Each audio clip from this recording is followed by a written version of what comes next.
नमो अर्हन्ताणं नमो सिद्धाणं नमो आयर्याणं नमो अध्यायाणं नमो लोये सव्यसाहुणम्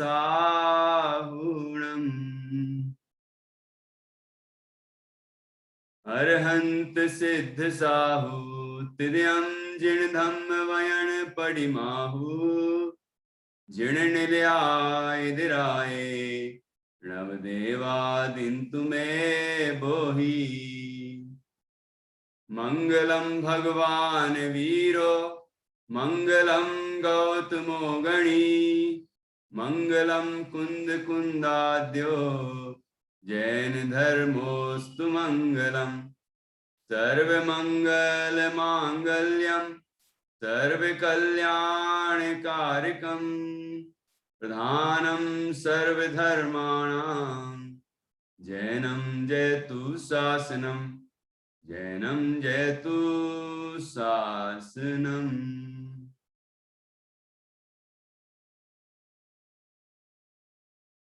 आज हम कविताएं तो सीखेंगे ही, इसमें रात्रि भोजन तजदो इस टॉपिक पर हम चर्चा करेंगे। रात्रि भोजन हमें क्यों नहीं करना चाहिए, रात्रि भोजन में कौन कौन से दोष होते हैं, इस पर हम बात करेंगे। और रात्रि भोजन क्या है ये भी समझेंगे और ये कविता भी सीखेंगे। और इसके बाद अगली कविता भी सरल है तो संभवतः वो ले सकते हैं, समय होगा तो। और एक कहानी, नरभक्षी बना महाव्रती। कहानी का नाम है नरभक्षी बना महाव्रती। वो राजा नरभक्षी हो गया था, मतलब मनुष्यों को खाने लग गया था, और फिर किस तरह वो महाव्रती बन गया, उसके जीवन में किस तरह परिवर्तन आया, ऐसी एक कहानी पद्म पुराण के आधार से है। उसको हम सुनेंगे और उससे शिक्षाएं प्राप्त करेंगे। तो अभी हम ये रात्रि भोजन तजदो ये कहानी ये कविता सीखेंगे। तो आज का टॉपिक भी लिख लीजिए, रात्रि भोजन तजदो। और इस रात्रि भोजन क्या है इसको हम समझते हैं।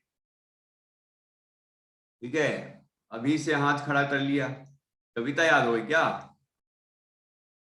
है? प्रश्न? अरे भगवान, बाद में पूछ लेना। फिर किसी किसी को प्रश्न भी नहीं होता तो भी पूछते हैं। हाँ चलो बोलो गुंजन। भैया जी मैं शुरू से नहीं जुड़ी थी तो मुझे ये पूछना, बाल वर्ग 1 से ही कविताएं शुरू हुई थी ना? नहीं, बाल वर्ग 3। आप ठीक है भैया वर्ग जी। 3 से स्टार्ट है, ठीक है।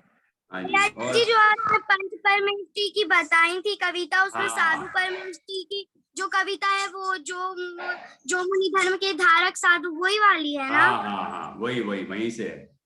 ठीक है भैया जी। और इसके अलावा दूसरे टॉपिक भी हुए थे, स्वाध्याय के 5 अंग और 7 भय, ठीक है ना। तो वो आपको मिल जाएंगे, मैं कुछ उसके नोट्स भेज दूंगा तो आप सीख लेना, याद कर लेना। चलिए। और हाँ भैया जी मुझे वो अभी नहीं चाहिए, मैंने अपनी जो दीदी थी उनसे बोला था तो उन्होंने मुझे भेज दी थी वो। चलो बढ़िया बढ़िया, बहुत अच्छा। ओके चलिए, और कुछ शुरू करें? हाँ, सेजल तो सुनाने भी लग गई भाई, क्या बात है। क्या सुना रही हूँ सेजल?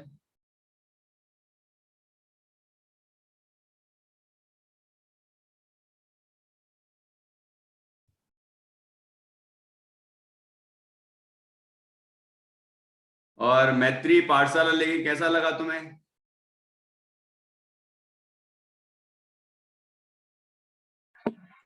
अच्छा लगा। क्या क्या सीखा?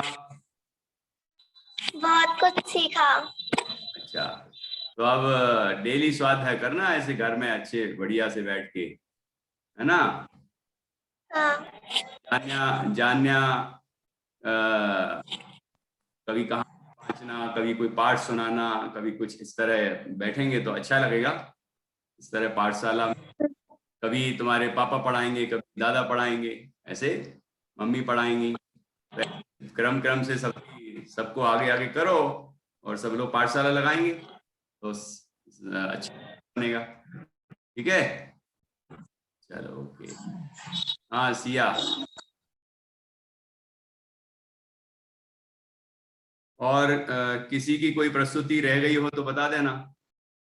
साध्या पानी पानी की बूंद नहीं सुना पाई, कहीं चली गई थी साध्या। नैनम ने तो सुना दिया। भैया जी, हाँ मैं जैनी की पहचान सुनाऊं? अभी नहीं, ठीक से बैठो बेटा, आंखें ऐसा लग रहा है में आ गई हो ज्यादा, स्क्रीन से दूर रहो। भैया जी। ठीक है ओके। हाँ सेजल को फिर क्या बोलना, देखो तुम लोग टाइम खराब कर लेते हो, अभी पहले पढ़ लो फिर उसके बाद पूछ लेना। मैं कोयल रानी सुना रही थी। अच्छा ठीक है, अभी अभी सुन। रानी बरी से तेरी बारी बरी सुहानी, ऋतु बसंती की तू है रानी, आम करी दे मीठी बारी, संतो जैसी मीठी बारी, इसमें तेरी कोई नसानी, हर दिल जीते मीठी बारी, सुख पहुंचाती मीठी बारी, हम भी बोले मीठी बारी, बोलो मीठी बारी, क्रोध छोड़ कर मीठी बारी, मान छोड़ कर मीठी बारी, कपट छोड़ कर मीठी बारी, रोब छोड़ मीठी बारी, हिट मिट फिर हो मीठी बारी, पाप रहित हो मीठी बारी, कोयल की है मीठी बारी, हम सब की हो मीठी बारी। बहुत अच्छा। तो कभी तुम्हारे स्कूल में भी कभी कविता का कोई हिंदी कविता सुनाने का अवसर मिलता है और उसमें मीठी वाणी, इसका कोयल रानी की जगह मीठी वाणी हेडिंग कर सकते हैं, है ना, और आप वहां सुना सकते हैं। मीठी वाणी पर सुनाना हो या वैसी कॉमन कविताएं सुनानी हो, कविता पाठ करना हो, तो इसको पूरी ये दोनों जगह चल जाएगी। ठीक है, स्कूल में भी चल सकती है। हाँ जी अच्छा। और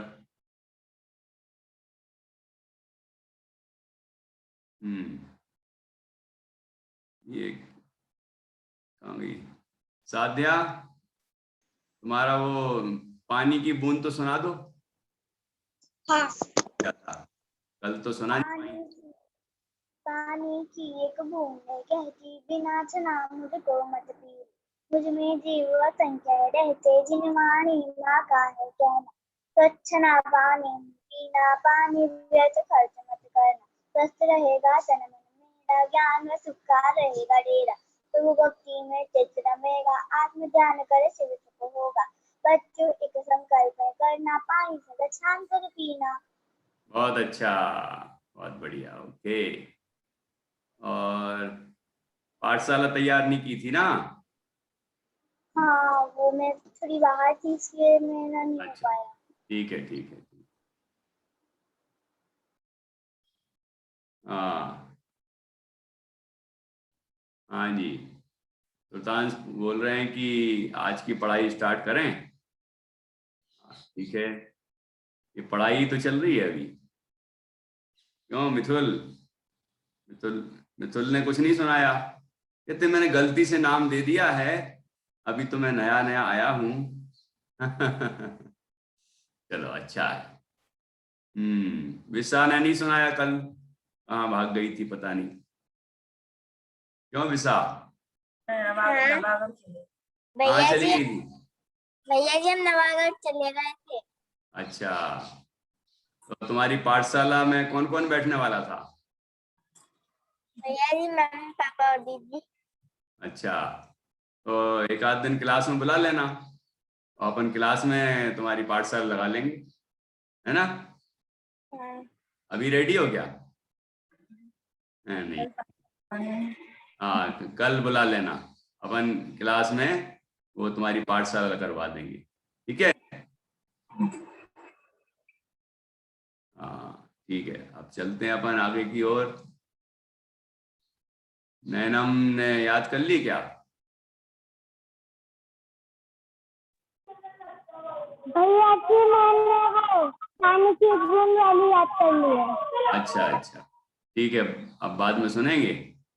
हाँ चलो, तो आप लोगों ने बहुत अच्छा कल और परसों अच्छा प्रेजेंटेशन दिया, बहुत बढ़िया तैयारी की, और मेहनत करना, ठीक है? आपको भी बहुत कुछ सीखने मिला होगा, आनंद आया होगा, आपके परिवार में भी सबको अच्छा लगा होगा, ठीक है? तो आप और मेहनत करिए और नया नया सीखिए। चलिए, तो आप अपन आगे बढ़ते हैं।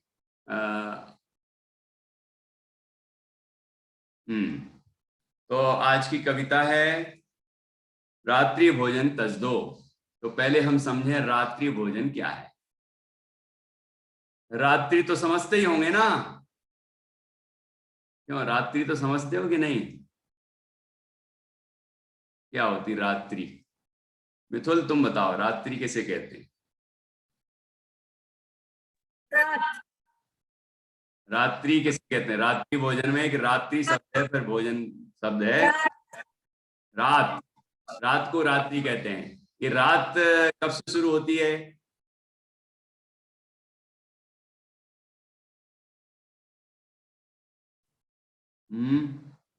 कब से शुरू होती है रात? रात तो समझ में आए, तब तो रात्रि भोजन त्याग की बात करेंगे हम। बोलो।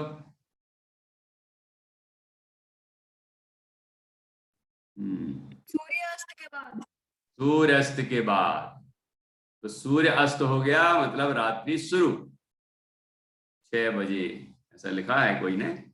तो 6 हर मौसम में 6 नहीं बजते है ना, किसी मौसम में थोड़ा पहले भी अस्त होता है और किसी मौसम में थोड़ा बाद में भी अस्त होता है। तो सूर्य अस्त के बाद को रात्रि कहते हैं।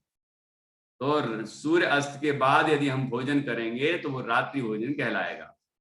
और सूर्य अस्त के भी थोड़े और पहले भोजन कर लेना चाहिए, जिससे कि मुंह हमारा साफ हो जाए और हमें कोई दोष ना लगे। तो अभी कम से कम इतना तो ध्यान रखें कि रात सूर्य अस्त होने के बाद तो भोजन ना करें। वैसे अंतर मुहूर्त पहले, सूर्य अस्त होने के अंतर मुहूर्त पहले का मतलब है 48 मिनट में थोड़ा सा कम, मतलब समझ लो 47 मिनट समझ लो, मतलब 48 मिनट के पहले ही भोजन कर लेना चाहिए। जैसे 6 बजे अस्त होता है तो 5:15 5:15 तक भोजन कर लेना चाहिए। तो इस तरह करना चाहिए। तो वो हम और तरह से रात्रि भोजन के दोष से बच सकते हैं। और भोजन में रात्रि, ये तो रात्रि हो गई, और सुबह भी सूर्य उदय होने के बाद भोजन कर सकते हैं, मतलब खाना पीना, उसके पहले नहीं। शाम को सूर्य अस्त के बाद से लेकर सूर्य उदय के पहले तक का जो काल है वो रात्रि, उसमें खाना पीना वह रात्रि भोजन है, ठीक है? हम कोई भी चीज खाते हैं तो वह भोजन कहलाती है। और उसमें भोजन होते हैं 4 तरह के, इसको हम आहार कहते हैं ना, 4 तरह के आहार: खाद्य, स्वाद्य, लेय और पेय। कौन कौन से? खाद्य मतलब जो खाया जाता है ना, खाद्य, स्वाद्य, ले और पेय। स्वाद्य मतलब जो स्वाद के लिए, जैसे अपन लौंग इलायची वगैरह खाते हैं और चीजें खाते हैं, ये स्वाद्य। और ले मतलब चाटने वाली जो चीजें हैं, कोई भी चटनी, कोई भी चीज चाटते हैं ना, चाट चाट के खाते हैं, तो या लेप लेप जैसी होती है। और पेय मतलब पीने वाली चीजें, तो उसमें पानी भी है, ठीक है, लिक्विड जो भी हो। तो ऐसे सब तरह के आहार का त्याग करना चाहिए। कोई बच्चे यदि रात में पानी का त्याग नहीं कर पाते हैं तो कम से कम ये ध्यान रखें कि ये भी रात्रि भोजन में ही आता है। मतलब हमें रात को पानी भी छोड़ना चाहिए, ठीक है। अकेला अनाज नहीं छोड़ना है, अनाज के साथ साथ फल वगैरह, कोई जगह में फलारू खाते हैं कि फल फूल खा सकते हैं, या फिर और भी जो कोई चिप्स बना लेता है केले के या कोई और चीज ऐसी बना लेता है ना जो अनाज की नहीं होती, तो वो खाने लग जाते हैं, लेकिन ये भी रात्रि भोजन ही है, ठीक है। तो आपको इन रात्रि भोजन का स्वरूप समझना चाहिए कि ये सब चीजें भी रात में ही होती, रात में रात्रि भोजन के अंतर्गत ही आती हैं। दूध, पानी की कह दी तो दूध तो आ ही गया उसमें, दूध, जूस और भी अनेक चीजें, ये सब जो कुछ भी खाना पीना वो रात्रि भोजन ही कहलाता है, ठीक है। तो इसलिए हमें रात में कुछ भी खाना और पीना नहीं चाहिए, ये हमें ध्यान रखना है, वो रात्रि भोजन के अंतर्गत ही आता है, ठीक। रात्रि भोजन हमें त्याग देना चाहिए। अब पहले तो उच्च भावना रखें कि हम कुछ भी खाएं भी नहीं और कुछ भी पिए भी नहीं, और यदि आपको कोई ऐसा लगता है कि किसी मौसम में कोई पानी पीना ही पड़ता है तो आप ये समझें कि हमें रात्रि भोजन का दोष लग रहा है, ठीक है ना। लेकिन ये ना समझें कि हम पानी पिए जा रहे हैं लेकिन बस हमने अनाज छोड़ दिया है तो हम रात्रि भोजन के त्यागी हो गए, ऐसा तो नहीं समझें कम से कम। और ये समझें कि हम अभी भी हमारे रात्रि भोजन का दोष लग रहा है हमें, तो फिर धीरे धीरे वो भी छूट जाएगा, ठीक है ना। इस तरह से हमें रात्रि भोजन का त्याग करना चाहिए।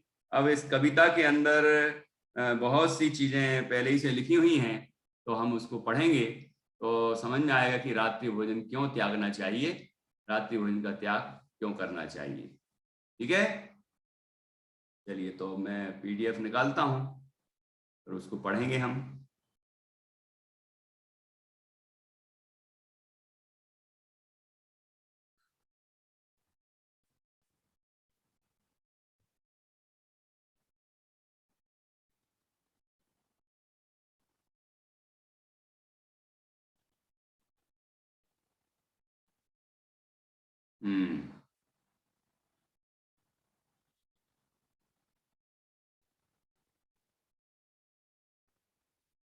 दिख गई है रात्रि भोजन तसदो,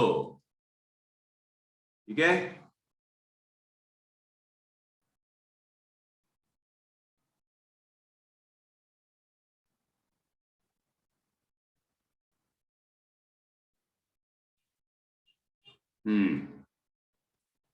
पढ़ते हैं। सूरज का प्रकाश कम होता, क्या सूरज जब अस्त है होता। अब और एक इसमें थोड़ी सी और विशेष बात बताइए कि इतना ही नहीं है कि सूर्य अस्त हो जाए और सूर्य उदय नहीं हुआ है तो उतना ही रात्रि का काल कहलाता है, बल्कि जैसे कभी दिन में भी बहुत ज्यादा बादल घने होते हैं और सूर्य दिखता ही नहीं है, बिल्कुल अंधेरा छा जाता है, ठीक है ना, तो उस समय भी हम भोजन करते हैं तो रात्रि भोजन का दोष लगता है। और किसी के घर में यदि प्रकाश आता ही नहीं है, उसको लाइट जलाना पड़ती है, तो उस समय भी वह रात्रि भोजन का दोष लगता है। इसलिए नेचुरल प्रकाश होना चाहिए, लाइट वाला, ये ट्यूबलाइट और ये सब लाइट है ना इलेक्ट्रिक, इसके प्रकाश में हम खाएंगे तो ये रात्रि भोजन का दोष लग रहा है, ध्यान रखें। तो हमें नेचुरल जो प्रकाश है, जो सूर्य का प्रकाश है, उस सूर्य के प्रकाश में ही भोजन करना चाहिए। और इस तरह का हमारा घर हो, ऐसी खिड़कियां हो, ऐसे रोशनदान हो जहां हमारा प्राकृतिक प्रकाश अंदर आए घर के, और हम उसके प्रकाश में भोजन बने और प्रकाश में ही भोजन ग्रहण करें हम। तो इस तरह हमें अपने घर की व्यवस्थाएं बनाना चाहिए और जिससे हम रात्रि भोजन के दोष से बच सकें, ठीक है। हाँ, तो जैसे नविका के यहाँ दिख रहा है, तो ये पूरे घर में खिड़कियां ऐसी लगी हुई हैं कि वो नेचुरल प्रकाश आ रहा है। और भी विशा के घर में भी दिख रहा है, बिल्कुल ऐसा लग रहा है कि सारी खिड़कियों में से प्रकाश अंदर आ रहा हो। तो प्रकाश बाहर का अंदर आना चाहिए। लाइट जला जला के हम उजेला करते हैं, ये सही नहीं है। पंडित जी जैसे ना, वो आप जानते, जैसे मित्तल, मैं और नैनम भाई बहन है, तो हम लोगों ने ना एक कविता लिखी थी एक दिन जब हम बोर हो रहे थे। हाँ, तो अपन सुनेंगे, कविता पाठ भी रखेंगे रात्रि भोजन पे। अच्छा, हाँ बोलिए, हमने चलो लिखी थी। बोलिए। रात्रि भोजन कभी न करना, उसमें जीव असंख्य रहते, उससे चढ़ता पाप हिंसा का, ऐसा बड़े मुनिवर कहते। रात्रि भोजन मांस बराबर, ऐसा भी मुनिवर कहते। रात में पानी खून बराबर, ऐसा भी मुनिवर कहते। रात में जो भोजन खाता है, नरक में भी स्वयं जाता, इसलिए बड़े मुनिवर कहते कि रात्रि भोजन कर दो त्याग, करना चढ़ेगा तुमको पाप। बढ़िया, अच्छी तुकबंदी की है, और इस तरह करते रहें तो अच्छी कवि बन सकती हैं आप, कवित्री। हाँ चलिए, बढ़िया। हाँ, तो इसमें इसको हम पढ़ते हैं। यहाँ देखिए,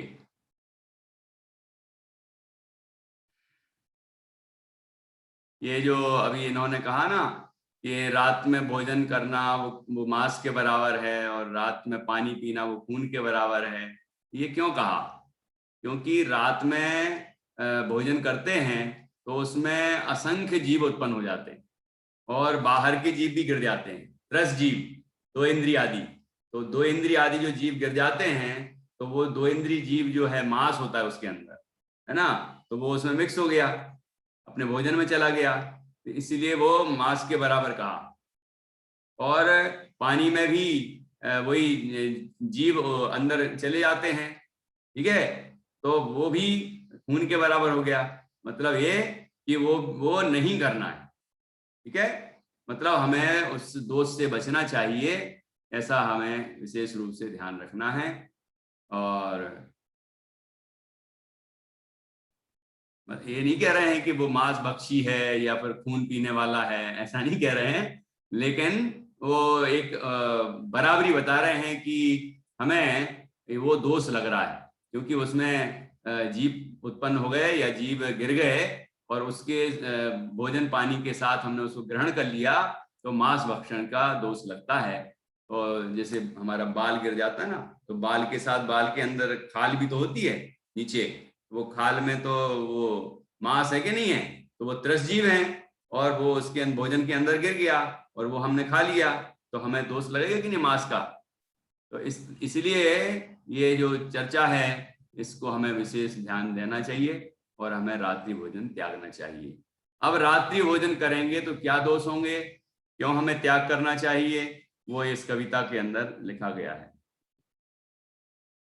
सूरज का प्रकाश कम होता, या सूरज जब अस्त है होता, जीवों की उत्पत्ति बढ़ती, भोजन करने योग्य न होता। जीवों की उत्पत्ति बढ़ जाती है, जितना जितना प्रकाश कम होगा तो जीव बढ़ते हैं। आप देखना, शाम जैसे होने लग जाती है, जीव उत्पत्ति बढ़ जाती है। मच्छर मक्खी और वगैरह ये और जीव है ना, ये भी पैदा होने लग जाते हैं। जैसे जैसे सूर्य अस्त होने का समय आता है और जीव उत्पत्ति बढ़ती जाती है, और जब पूरा सूर्य अस्त हो जाता है तो जीव बहुत अधिक मात्रा में उत्पन्न होते हैं। कई जीव तो दिखते हैं, मक्खी मच्छर वगैरह तो दिख जाते हैं, लेकिन कई जीव ऐसे होते हैं जो हमें आंख से नहीं दिखते, लेकिन बहुत छोटे छोटे जीव उत्पन्न होते हैं। समझ रहे हैं श्रोतांश? तो इसलिए हमें शाम होने के पहले ही भोजन कर लेना चाहिए, क्योंकि जीवों की उत्पत्ति बढ़ती भोजन करने योग्य ना होता। फिर भी निशि भोजन जो करते उनका तन मन स्वस्थ न होता। फिर भी जो रात्रि में, निशि मतलब रात्रि में भोजन करते हैं, उनका तन और मन दोनों ही स्वस्थ नहीं रहते। वो तन मतलब शरीर भी अस्वस्थ होता है। ये तो आजकल साइंटिस्ट लोगों ने भी प्रमाणित कर दिया, डॉक्टर्स भी कहते हैं कि शाम को 6 बजे के बाद भोजन नहीं करना है, और कई ऐसा बोलते हैं सोने के 4 घंटे पहले भोजन करना। कई रिसर्च बता रही हैं कि सूर्य अस्त के बाद हमें भोजन नहीं करना चाहिए। और जैनियों की प्रशंसा भी करते हैं कि जैनी लोग सूर्य अस्त के बाद भोजन नहीं करते, ये अच्छी परंपरा है, इस तरह भी कहते हैं। तो वो कहते हैं तो ये तो अच्छी बात है, हमारी बात पुष्ट हो रही है। लेकिन वो कहें या ना कहें, हमारे भगवान कहते हैं, हमारे मुनिराज कहते हैं, हमारे ज्ञानी धर्मात्मा कहते हैं, उनको हमें फॉलो करना चाहिए, अनुसरण करना चाहिए, और रात्रि में भोजन नहीं करना चाहिए। तो तन भी अस्वस्थ होगा, शरीर भी अस्वस्थ होगा, क्योंकि आपको पता है कि सूर्य के प्रकाश में नेचुरल विटामिन डी होती है, स्वाभाविक है ना। वो हमें, हमारे शरीर को स्वस्थ रखती है, वो पाचन में भी सहायता देती है ना, ये सूर्य का प्रकाश। तो इसलिए पाचन की दृष्टि से भी ठीक है। और सूर्य अस्त होने के बाद सूर्य का प्रकाश नहीं होता तो पाचन संबंधी भी परेशानियां आती हैं, गैस वगैरह भी बनती है, शरीर अस्वस्थ रहता है, और मन भी अस्वस्थ होता है, क्योंकि हम रात्रि भोजन में आसक्त हैं, रात को खाना चाहते हैं। तो हमारे परिणामों में तीव्र आसक्ति है भोजन आदि के प्रति, तो हमारा मन भी अस्वस्थ है, राग की वृद्धि है, राग अधिक है, तभी तो हम रात में भोजन कर रहे हैं। क्रूरता है कि इतने जीव दिख रहे हैं, इतने जीव मर रहे हैं, इतनी हिंसा हो रही है, उसके बाद भी हम खाना नहीं छोड़ रहे, तो हमारे मन भी अस्वस्थ रहता है। तो यहाँ कह रहे हैं उनका तन मन स्वस्थ न रहता न होता, भोजन में अति आसक्ति से राग भाव अति तीव्र है होता। ठीक है, और आगे, जीव दया बिन अविशुद्धि से आत्महित प्रतिलक्ष्य न होता। जीव दया नहीं होगी हमारे हृदय में, करुणा नहीं होगी जीवों के प्रति, और अशुद्धि होगी, अविशुद्ध अशुभ परिणाम होंगे, कसाय परिणाम होंगे, तीव्र कसाय होगी। तो ऐसे परिणामों में जीव को आत्महित का विचार नहीं होता, वो जीव आत्महित नहीं कर पाता है। इसलिए रात में भोजन त्यागना चाहिए। मन की शुद्धि होगी और तो हमारे मन में तत्व का विचार आएगा, और हम तत्व विचार करेंगे और भेद विज्ञान करेंगे तो आत्मानुभव होगा, और हमें सम्यक दर्शनादिक होंगे, हमारा कल्याण होगा। और यदि हम ये रात्रि भोजन आदि नहीं छोड़ेंगे तो हमारे परिणाम अशुद्ध रहेंगे, और ऐसे परिणामों में सम्यक दर्शनादिक नहीं होते। ठीक है, आत्महितैषी जीव मुमुक्षु रात्रि भोजन कभी न करता।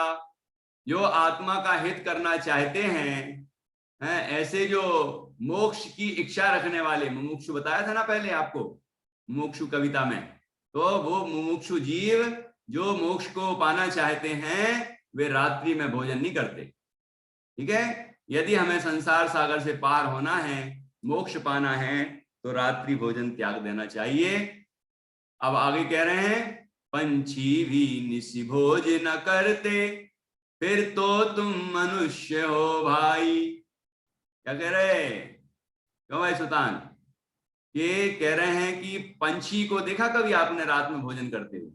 बिल्कुल चुपचाप बैठ जाते हैं, दिन भर खाते पीते हैं, लेकिन शाम को बिल्कुल चुपचाप बैठ जाते हैं।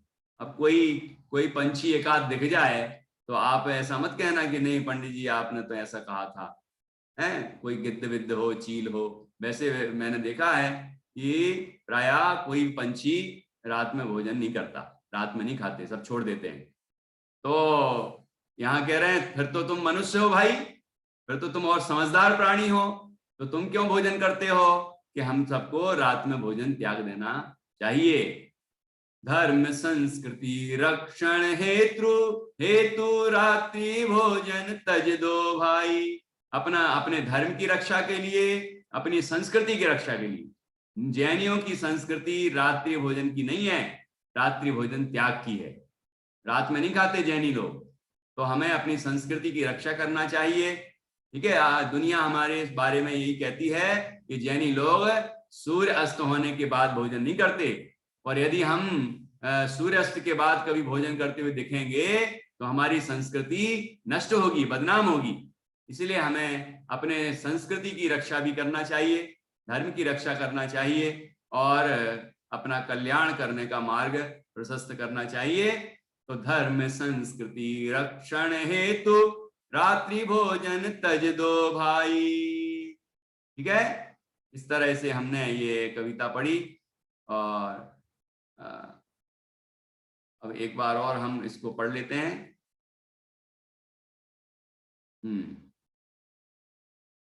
सूरज का प्रकाश कम होता या सूरज जब अस्त है होता, जीवों की उत्पत्ति बढ़ती भोजन करने योग्य न होता। फिर भी निशि भोजन जो करते, फिर भी निशि भोजन जो करते, उनका तन मन स्वस्थ न होता, उनका तन मन स्वस्थ न होता। भोजन में अति आसक्ति से राग भाव अति तीव्र होता, जीव दया बिन अविशुद्धि से हो, जीव दया बिन अविशुद्धि से आत्महित प्रतिलक्ष्य न होता, आत्महित प्रतिलक्ष्य न होता, आत्महित प्रतिलक्ष्य न होता।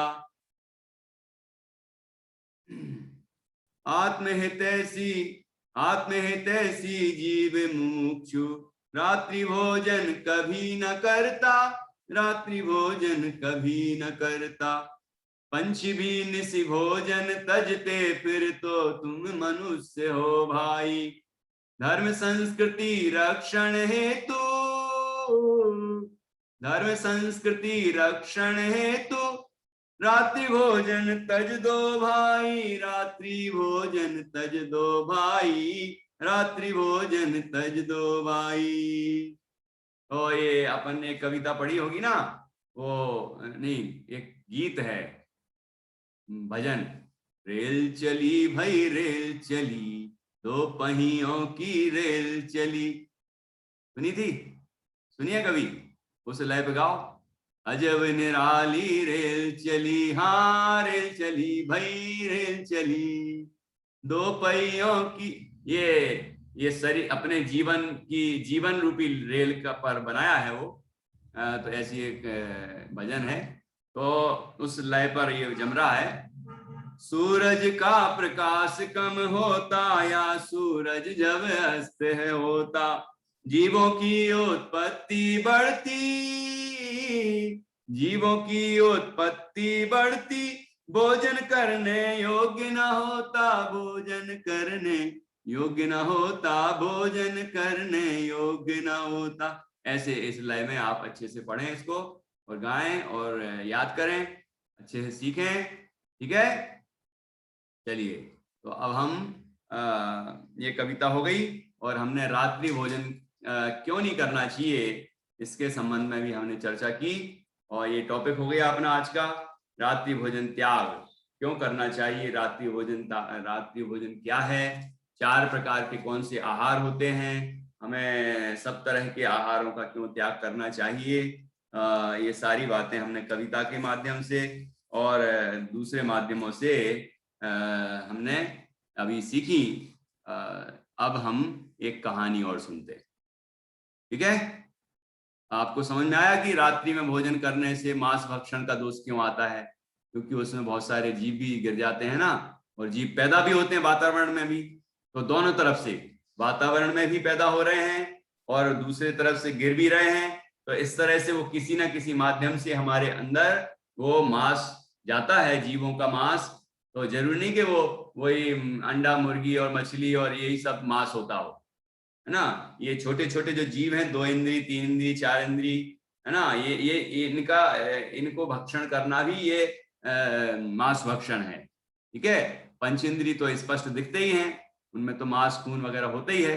तो हमें कुल मिला के रात्रि भोजन का त्याग करना चाहिए, तभी हम मांस भक्षण के दोष से बच सकते हैं। चलिए, तो अब हम एक कहानी भी सुनते हैं, नरभक्षी बना महाव्रती। ठीक है सुतांश, नरभक्षी बना महाव्रती। तो कौन था एक नरभक्षी? सुनना, एक राजा था, उसका नाम था सुदास। नाम लिख लेना भले, नाम तो लिख लेना चाहिए जिससे कि याद रहे। सुदास, दास होता है ना, दास, उसमें सु लगा दो, सुदास हो जाता है। तो राजा का नाम था सुदास, और उसने अपने देश के आसपास जितने छोटे छोटे देश थे उनको, उन राजाओं को भी अपने अधीन कर लिया था, उनको दास बना लिया था। इसलिए लोग उनको सौदास कहने लगे। क्या कहने लगे? सौदास। सा में औ की मात्रा लगा दो। तो सुदास पहले नाम था, फिर सौदास नाम पड़ गया। ठीक है, फिर क्या हुआ कि उनके यहाँ की राज्य की परंपरा थी कि वो रात्रि भोजन, मांस भक्षण नहीं होता था उनकी परंपरा में। लेकिन वो राजा कुछ कुसंगति में पड़ गया, मतलब किसी दूसरे मांस भक्षी लोगों के साथ में आ गया और उनसे कुछ मांस भक्षण करने का उसके अंदर भाव आ गया।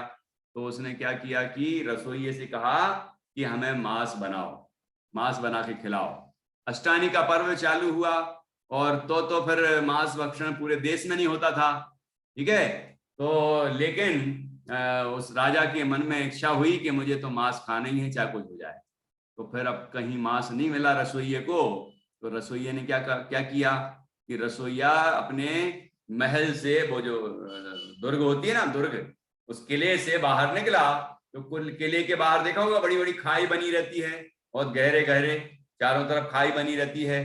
तो उसने क्या देखा कि उस खाई में एक छोटा सा बच्चा मरा हुआ पड़ा था। जैसे मर गया होगा तो लोगों ने ऐसे फेंक दिया उस बच्चे को। तो अब वो पड़ा था, तो उसने क्या किया कि उस मरे हुए बच्चे को उठाया और उसको अपने पोटली में बांधा, और पोटली में बांध के और अपने राज्य के अंदर ले आया और रसोई में गया, क्योंकि दूसरा कोई मांस मिलता ही नहीं था, 8 दिन के लिए सब बंद रहता था। तो उसने उस बच्चे का ही मांस पकाया, है ना, बना के पकाया, और पका के उसमें स्वादिष्ट कुछ मसाले वसाले डाल दिए और बढ़िया तरीके से तैयार कर दिया। तो राजा ने खाया तो उसको कुछ अद्भुत, कुछ अलग स्वाद लगा। तो उसने कहा कि भाई ये कोई विशिष्ट स्वाद दिखता है, तो ऐसा स्वादिष्ट मांस तुम कहाँ से लाए?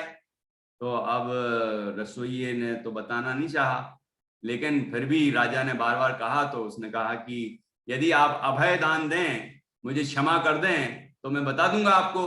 कहता हाँ हाँ बताओ बताओ। तो उसने बता दी सारी घटना कि क्या हुआ था।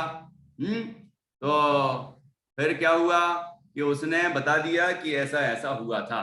तो राजा कहने लगा कि वाह वाह, बहुत बढ़िया, बहुत स्वादिष्ट मांस बनाया तुमने, तो ऐसे ही किया करो, ये ऐसे बच्चों का मांस बनाओ।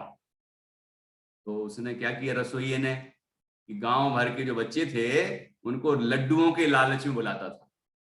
आजकल ट्रॉफी के लालच में बच्चों को बुलाते हैं, है ना, और कई लोग उठा ले जाते हैं, कई लोग और कुछ इस तरह करते हैं। तो हमें लालच से बचना चाहिए। तो बच्चे क्या करते थे, लालच में आके, लड्डुओं के लालच में उनके घर में आते थे महल के अंदर। और तो रसोइया क्या करता, ये रसोइया उनको अच्छे लड्डू खिलाता था और फिर लड्डू खिला के फिर भगा देता था कि हाँ आप जाओ, कल आना फिर से।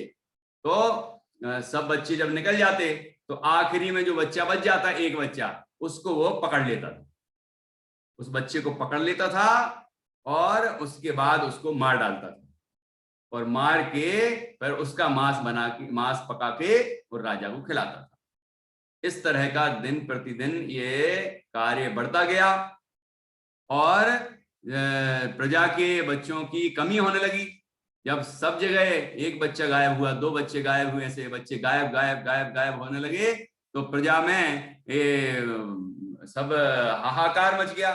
सब लोग एक दूसरे से कहने लगे कि हमारा बच्चा कहाँ गया, बच्चा कहाँ गया। इस तरह जब मचा तो धीरे धीरे वो बात खुल गई और रसोइये क्या कर रहा है उस रसोइये की बात का पता चल गया, और ये भी पता चल गया कि राजा की इसमें अनुमति है, राजा भी इसमें शामिल है। तो उन सारे प्रजाजनों ने क्या किया पता है, उन सारे प्रजाजनों ने मिलके मंत्री से भी मिल गए और सबको धीरे धीरे अपने बस में मतलब अपने विश्वास में ले लिया कि ये लोग राजा और रसोइया बहुत गलत कर रहे हैं। तो उन सब ने मिलके उस राजा को और रसोइये को राज्य से बाहर निकलवा दिया।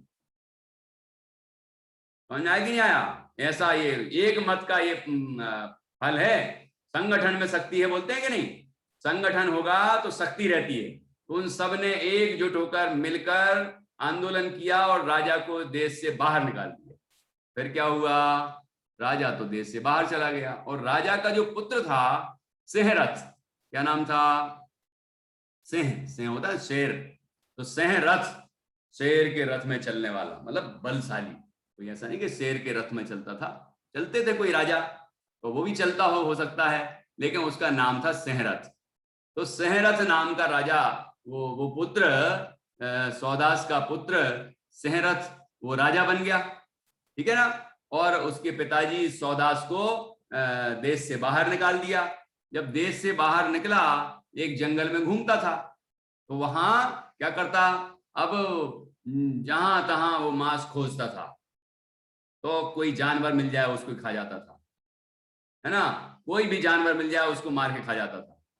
फिर कोई आदमी मिल जाए वहां तो उन आदमी को खा जाता था, कोई पक्षी मिल जाए उसको खा जाता था, कोई मुर्दा मिल जाए तो मुर्दे को ही खा जाता था। समझ आया कि नहीं आया? मतलब इतना मांस का लोलुपी हो गया, लालची हो गया, आसक्त हो गया मांस खाने में कि जो मिल जाए सो उसी को खा जाता था। एक दिन राजा को कोई भी किसी का भी मांस नहीं मिला तो क्या किया उसने पता है, वो रसोइये को ही खा गया, रसोइये को मारा और उस रसोइये को खा गया। अब इस तरह राजा वो सौदास धीरे धीरे सिंह सौदास के नाम से प्रसिद्ध हो गया। सिंह सौदास मतलब से जैसे शेर होता है ना, शिकार करके वो मार के खा जाता है, ऐसे ही वो सौदास भी जानवरों का और आदमियों का और सबका मांस खाता था, इसलिए उसका नाम सिंह सौदास पड़ गया। फिर क्या हुआ, फिर धीरे धीरे वह ऐसे जंगल में घूमता रहा। एक दिन क्या हुआ, उसका जीवन ही बदल गया।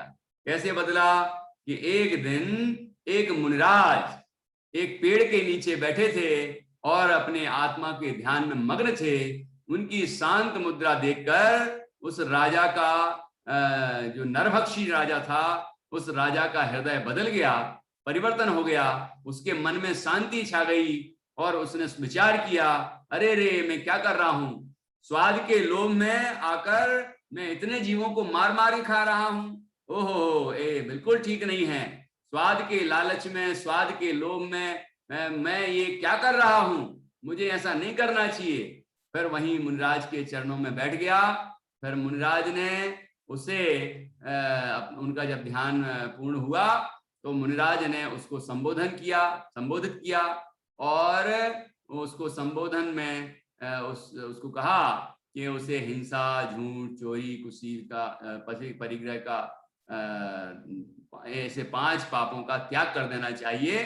तो उसने अनुव्रत ले लिए, मतलब पूरा तो त्याग नहीं किया, लेकिन इतना त्याग किया कि हिंसा में जो 2 इंद्री, 3 इंद्री, 4 इंद्री, 5 इंद्री जीव है ना, उनका सेवन नहीं करेगा, ठीक है, केवल जो जैसे शाकाहार करेगा, बस ऐसा उसने नियम ले लिया। ठीक, जो साग सब्जी और अनाज वगैरह है ना, जैसे अपन लोग खाते हैं, वो भक्ष्य चीजें बस वही खाएगा, बाकी नहीं खाएगा। हिंसा नहीं करेगा, झूठ नहीं बोलेगा, चोरी नहीं करेगा, कुशील नहीं करेगा और परिग्रह नहीं करेगा, परिग्रह अनाप शनाप परिग्रह नहीं जोड़ेगा। इस तरह उसने अनुव्रत ले लिया, ठीक है, और बड़ा शांतिपूर्वक जीवन जीने लगा। फिर क्या हुआ कि उसी जहां वो जंगल था ना, वो जंगल जिस राज्य में आता था, जिस देश में आता था, उस देश का राजा मर गया था, उसकी मृत्यु हो गई, राजा की। कौन से राजा की? जिस देश का वो जंगल था उस देश के राजा की। तो क्या हुआ फिर, और उसका कोई पुत्र भी नहीं था। अब राजा किसको बनाया जाए? तो मंत्रियों ने ये विचार किया कि किस एक हाथी को, एक पट्टबद्ध हाथी बोलते हैं, मतलब उसमें इस तरह बांध देते हैं कपड़ा, ये राज्य का चिन्ह होता है, वो बांध दिया जाता है, तो वो राजा का हाथी है। अब वो हाथी छोड़ दिया गया, ऐसा निर्णय किया गया कि ये हाथी जिसको अपने स्वयं हाथी किसी आदमी को यदि वो बिठाल के लाएगा अपने ऊपर, तो उस व्यक्ति को ही इस देश का राजा बनाया जाए। समझ में आया कि नहीं आया? वो राजा वो जिस व्यक्ति को ले आए हाथी, किसी बच्चे को ले आए, किसी आदमी को ले आए, किसी गरीब को ले आए, अमीर को ले आए, किसी को भी लेके आ जाए, वो हाथी जब उसको उठा के और अपने ऊपर रख के बिठाल के और ले आएगा, तो उसको ही इस देश का राजा बना दिया जाएगा। तो वो हाथी छोड़ दिया गया। हाथी इधर उधर पूरे गांव, मतलब पूरे राज्य भर में घूमा और फिर जंगल में चला गया। जंगल में पहुंचा तो उसने क्या किया, वो जो सह सौदास था ना, सौदास, उस सौदास को ही अब ऐसा पकड़ा और उठा के अपने ऊपर बिठा लिया और बड़े ठाट बाट से उसको लेके आया हाथी। तो सभी मंत्रियों ने मिलकर उस सौदास का राज्याभिषेक कर दिया, तो वह इस देश का राजा बन गया। जो दूसरे देश का राजा था ना पहले, अब उसने जब बुरे कर्म किए तो वहां से राज्य से निकाल दिया गया, और अब अच्छे कर्म किए, अनुव्रत धारण किए, अच्छी भावनाएं की, तो उसका पुण्य का फल भी मिला और उसको फिर राजा बना दिया गया। अब राजा बन गया, ये दूसरे देश का राजा बन गया। अब धीरे धीरे उसने आसपास के राज्यों को भी अपने अधीन कर लिया और बहुत बड़ा राजा बन गया।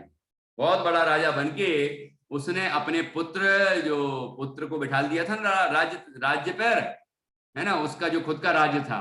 तो उसने क्या किया, उस पुत्र को संदेश भेजा कि तुम आकर मुझे प्रणाम करो, अन्यथा युद्ध के लिए तैयार हो जाओ।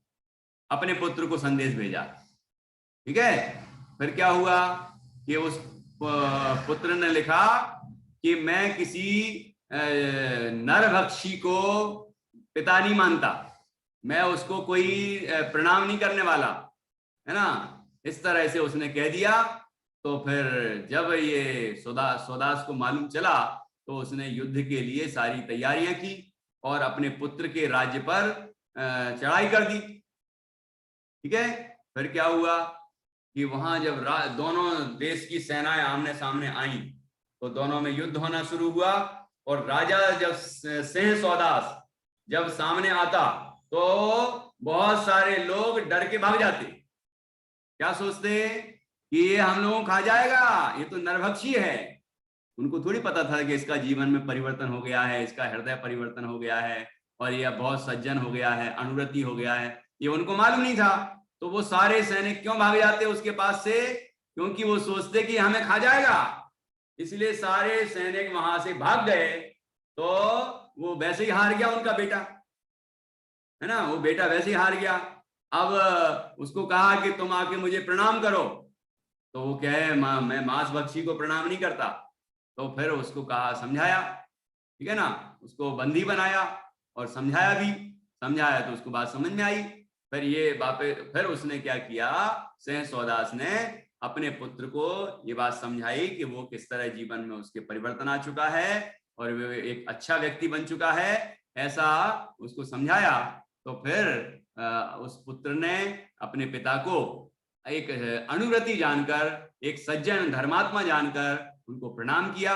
फिर पिता ने क्या किया कि उस पुत्र को ही उसका राज्य सौंप दिया वापस, और अपना राज्य भी सौंप दिया। मतलब जितने देश उसने जीते थे ना, वो उस देश का भी राजा बना दिया, सबका राजा उसको ही बना दिया, अपने पुत्र को, और राजा बना के स्वयं ने दीक्षा ले ली।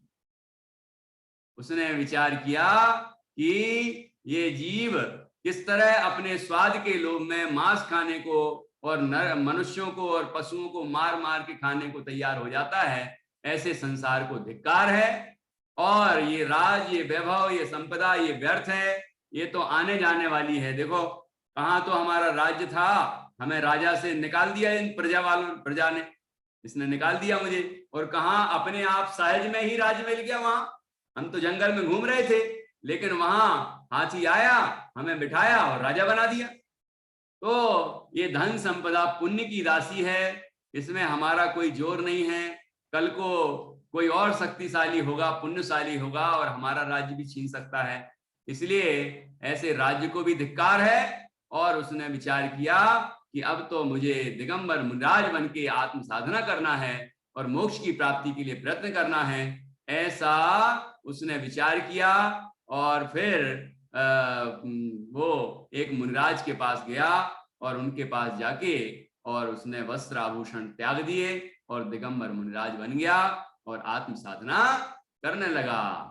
इसलिए इस कहानी का नाम रखा नरभक्षी बना महाव्रती। मुनिराज महाव्रती होते हैं ना, अभी तो अनुव्रती हो गया था वो, है ना, हिंसा झूठ चोरी कुशील परिग्रह का एक देश थोड़ा सा त्याग किया था, लेकिन अब महाव्रती बनते हैं तो पूरा त्याग कर देते हैं। सर्व हिंसा झूठ चोरी कुशील परिग्रह सबका पूरी तरह से त्याग कर देते हैं और नग्न दिगंबर हो जाते हैं। ऐसे वो मुनिराज बन गए। ऐसे महान मुनिराज की जय हो, ऐसे महान तपस्वियों की जय हो। तो हम देखते हैं कि किसी जीव ने अपने जीवन भर पाप किया हो, लेकिन वो यदि कभी सुधर जाए, उसके परिणाम बदल जाएं, तो वो भी एक महान व्यक्ति बन सकता है, अपना कल्याण भी कर सकता है। इसलिए अभी तक हमने कोई पाप किए हैं तो ये ना सोचें हम तो इतने पापी हैं, हम क्या, हमारा क्या होगा। ऐसा सोचें कि अभी भी हम सुधर गए, अभी भी हम अच्छे रास्ते पर चलने लगे, तो अभी भी हमारा जीवन अच्छा हो सकता है, हमारा जीवन महान हो सकता है। ऐसा हमें विचार करके और अपने जीवन में सुधार करने चाहिए और अच्छा व्यक्ति बनना चाहिए। ठीक है ना। इस तरह ही हमारी कहानी यहाँ पूर्ण होती है। अब मैं एक दो बच्चों से इसकी शिक्षा भी पूछूंगा, नाम भी पूछूंगा कि उनने क्या सीखा है इतनी देर में। हाँ जी, नविका बताओ इस कहानी से क्या शिक्षा मिली। पंडित जी सबसे पहले तो जैसी करनी वैसी करनी, जैसे आप कर्म करोगे वैसे ही आपको फल मिलेगा। हाँ बिल्कुल ठीक। दोनों बातों में अपन ने देख लिया, जब उसने पाप किया तो पाप का फल मिला कि राज्य से उसको भगा दिया। फिर उसने जब पुण्य शुरू किया, अनुव्रत धारण किए, अच्छी भावनाएं की, तो उसको फिर राज्य मिल गया, फिर उसको सम्मान मिल गया, ताकत मिल गई, सब कुछ मिल गया। तो जैसी करनी वैसी भरनी भी कह सकते हैं। हाँ जी, और कोई? हाँ गुंजन। पंडित जी एक और, जैसे हमें मांस तो कभी नहीं खाना चाहिए, नहीं तो हमारा कर्म ही गंदा होगा। फल की इच्छा क्यों रखते हैं? हाँ, हमें तो किसी का भी मांस नहीं खाना चाहिए, चाहे वो एक दो इंद्रिय, चार इंद्रिय, पंच इंद्रिय, चाहे मनुष्य हो या पशु हो, कोई भी हो, किसी का भी मांस नहीं खाना चाहिए। बिल्कुल ठीक। हाँ, और बताओ कौन बता रहा था? गुंजन। अब नया बताना इससे, इसके अतिरिक्त। भैया जी बुरा करेंगे तो बुरा फल ही मिलेगा। हाँ बिल्कुल ठीक। अब इसके अलावा बताना, रिपीट नहीं करना, दूसरा कुछ बताओ यदि आपको और कुछ आता है। ठीक है। हाँ जी, कौन बता रहा है? सुल्तान। इसके अलावा बताना पड़ेगा। इसके अलावा नहीं है, यही है। हाँ यही है, तो हाथ खड़े मत करो। हाँ, कोई इसके अलावा सोचता हो कि भाई इससे और क्या शिक्षा मिलती है तो वो बताए। हाँ, आशी को चेक कर लेते हैं क्या बताती है। हमें इस कहानी से ये शिक्षा मिलती है कि अगर हम कभी मांस खाते हैं तो हमें बहुत पाप लगता है और हमें कभी किसी को मारना नहीं चाहिए ये, और कभी किसी को दुख नहीं पहुंचाना चाहिए। बिल्कुल ठीक, बिल्कुल बढ़िया। तो मांस खाने से हमारे परिणाम हो जाते हैं, क्रोधित हो मतलब अंदर में बहुत कठोर हो जाते हैं, और ऐसे कठोर परिणामी कुछ भी कर सकते हैं और अपना कल्याण कभी नहीं कर सकते हैं। इसलिए ऐसे भाव हमें नहीं करने चाहिए। जब उसके ऐसे भाव दूर हुए तभी उसका कल्याण का मार्ग प्रशस्त हुआ। इसलिए हमें ऐसे कठोर परिणाम नहीं करने चाहिए। हाँ जी, प्रतिष्ठा कुछ बोल रही हो क्या इससे अलग? हाँ, इससे अलग बोलना पड़ेगा। हाँ बोलो। हमें लालच नहीं करना चाहिए। कौन सा लालच किया था भाई? मांस खाने का लालच। मांस खाने का लालच, ठीक है, ओके। हाँ, और कुछ बोलो नैनम। आवाज आ रही है? हाँ बिल्कुल बोलिए। अब नहीं आ रही, तुम पूछ रही थी उससे, फिर से छू लिया तुमने। हाँ अरहम, हाँ बोलिए। जैसे यानी रसोई में यानी बच्चों को उठाया था, यानी जैसे लड्डू का लालच किया था, वो भी एक पाप ही होता है। बिल्कुल सही बात है। हमें और किसी भी बच्चे को इस तरह लालच देके नहीं फंसाना चाहिए, और उसके प्राण नहीं लेना चाहिए, अपने अपने मतलब किसी को तकलीफ नहीं देना चाहिए। बिल्कुल ठीक, ओके। हाँ, और बच्चों को बुलवा लूं गुंजन, उसके बाद फिर तुम्हें भी मौका देंगे। हाँ, क्योंकि और बच्चे भी तो बोलना चाहते हैं, आपको दिया था मौका। अरहम कुछ बोल रहे हो? बताओ अरहम।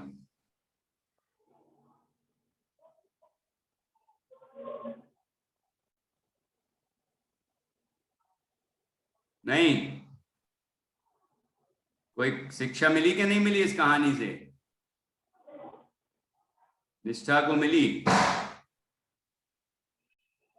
हाँ बताओ।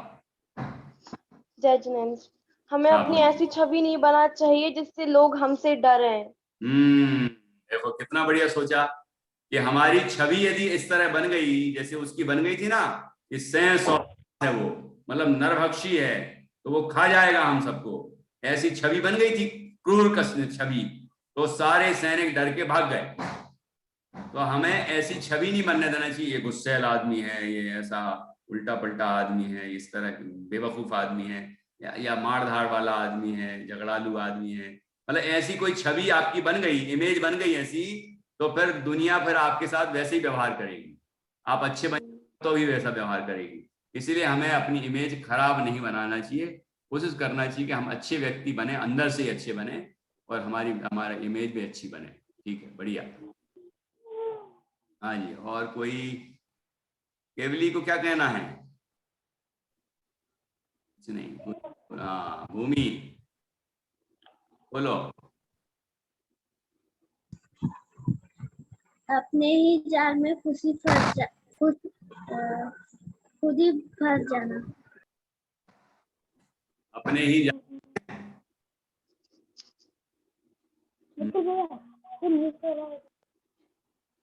अपने ही जाल में हम खुद फंस सकते हैं, ये कैसे पता लगाया? ये कैसे शिक्षा मिली भाई? अपने ही जाल में फंस गए हम?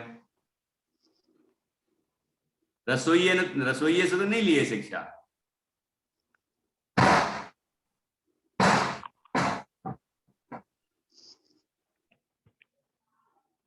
क्यों भाई, ये बात रसोइये से तो समझ में आती है कि रसोइये ने दूसरे बच्चों को मार मार के खिलाया राजा को, और मांस का रस लगाया, तो एक दिन क्या हुआ कि उसको जब कोई किसी का मांस नहीं मिला, तो उसने रसोइये को ही मार डाला और उसको ही खा गया। हाँ, ये जाल में फंस गया, है ना? बिल्कुल ठीक, ऐसा समझ सकते हैं। देखो ये सब कितनी सारी शिक्षाएं मिलती हैं, आप लोग ये शिक्षाएं लिखना, ठीक है? नोट्स बनाना है इसके। बोलो फिर से गुंजन। अब अपन भैया जी अगली 4 बजे से क्लास है फिर। हाँ, हमें इस कहानी से एक और शिक्षा मिल सकती है, पाप करने के बाद अगर हम प्रायश्चित कर लेते हैं तो हमें सुख प्राप्त हो सकता है। बहुत अच्छा। देखो उनने राजा ने पाप किया, लेकिन पाप का प्रायश्चित किया, अनुव्रत लिए, तो उसको धन संपदा और राज्य मिल गया, फिर अपने देश का भी बड़ा राजा बन गया और सम्मान मिला। उसके बाद और क्या किया उसने, ये फिर उसने सारा राज वैभव त्याग कर और खुद दिगंबर महामुनि बन गया, तो उसने अपने कर्मों का नाश कर लिया, है ना, और उस महान पद को प्राप्त कर लिया, है ना, महाव्रती बन गया, तो पूज्य बन गया सबका। ऐसा हम अपने अच्छे कार्यों के द्वारा जीवन में महान बन सकते हैं। तो हमें अपने पुरानी गलतियों को ही मत रटते रहना चाहिए कि हमने ये किया, हमने ये किया, बल्कि हमें सुधार करने का प्रयत्न करना चाहिए, है ना। अभी लोग कह रहे हैं कि ये हमने जो गलत किया है उसका ही फल मिल रहा है कि बीमारियां पैदा हो रही हैं, लेकिन हम अपने को सुधारें। तो लोग कह तो खूब रहे हैं, व्हाट्सएप देखते होंगे, हमारे कर्मों का फल है, हमारे कर्मों का फल। तो अपने कर्म सुधार रहे कि नहीं सुधार रहे हम? तो सुधारना भी तो पड़ेगा, ठीक है ना।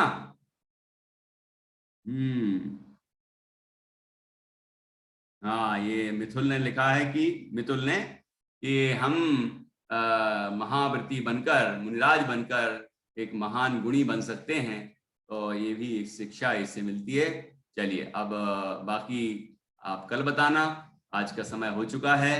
अब 4 बजे से फिर से क्लास है, तो ये गैप भी चाहिए मुझे, ठीक है ना। तो आप कल मिलेंगे और कल 2:30 बजे बराबर अपने समय पर अपन क्लास करेंगे। यदि आपके स्कूल इस टाइम में होते हो तो मुझे सूचना देना, तो आपकी क्लास भी हम फिर 4 बजे वाले टाइम में 3 दिन शिशु वर्ग की और 3 दिन बाल वर्ग की इस तरह कर देंगे।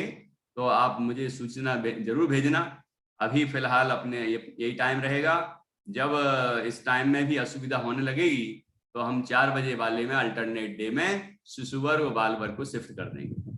ओके, तो आपके यहाँ घर में जो शिशु वर्ग के बच्चे हैं उनको अभी 4 बजे भेज देना। जय जिनेंद्र।